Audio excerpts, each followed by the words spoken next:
Bienvenue, installez-vous. On a des nouvelles pour vous. Il y a des bonnes et il y a des mauvaises, mais il y a des nouvelles pour vous. Le Sénégalais, Tchérevor, hein? Mais aussi Tchébou Djenivor, hein?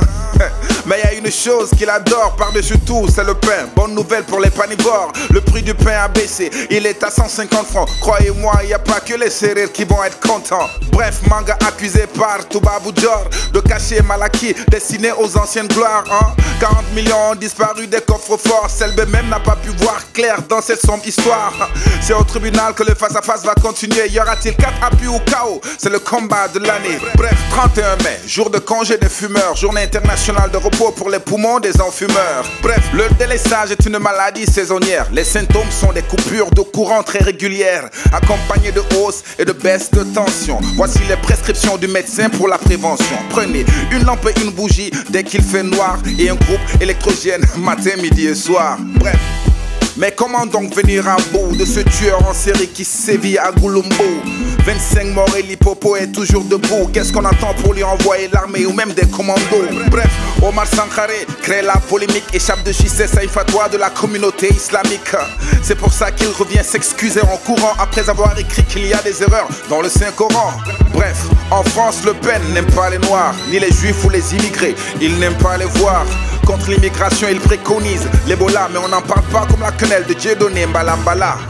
Plus de 10 ans après la réunion de Maputo, les chefs d'État africains se préparent pour Malabo. Où sont passés nos 10%? Vont-ils tenir leurs engagements pour en finir avec la faim complètement? Il faut d'abord dépenser plus dans l'agriculture, investir mieux dans l'agriculture, améliorer les politiques agricoles, intéresser les concernés en leur donnant la parole et puis plus de transparence dans les dépenses, impliquer les femmes et les jeunes, leur faire confiance, protéger les producteurs familiaux contre l'accaparement des terres et mettre fin à ce fléau, investir dans les recherches agricoles, faciliter les marchés aux producteurs familiaux agricoles, adapter l'agriculture au changement climatique, prévenir les crises alimentaires en Afrique. Bref, Cheikh Yérim, caleçon noir, deuxième dan, avec son dernier livre ne s'est pas fait que des fans. En effet, des lutteurs qui n'ont pas pu lire son bouquin se sentent offusqués, accusés d'être que des bons à rien. Les mbeurs sont des travailleurs musclés et honnêtes. Ils tiennent à le rappeler à monsieur, un scandale avec celui qui vit dans une maison de verre ne doit pas provoquer celui qui a le lance-pierre. Ah, non, ne zappez surtout pas. Le Wolof c'est dans un moment. Le journal rappé, hein. Non, ne partez surtout pas, les formations sont chichi. Le journal rappé. jage si leen déglu leen am nañ xibaar indi leen yi neex yéen naqari waaye léppay jëm ci yéen. jage si leen déglu leen am nañ xibaar indi leen yi neex yéen naqari waaye léppay jëm ci yéen. aw doxat lu mu rëy rëy mënta xotti tubay réew mu nanguwul pencoo wax sa xalaat loolu du wéy kuy daanee doole bés dina ñëw xel a koy daan te yenn yi bés bu yegsee du neex ci ñi koy ñaan. ci gàttal nawet baa ngi waajal Senelec ñoo leen doon may seen série Retour dans les ténèbres ànd ak defarkatu sondel yi di leen ñaanal tàngooru jàmm.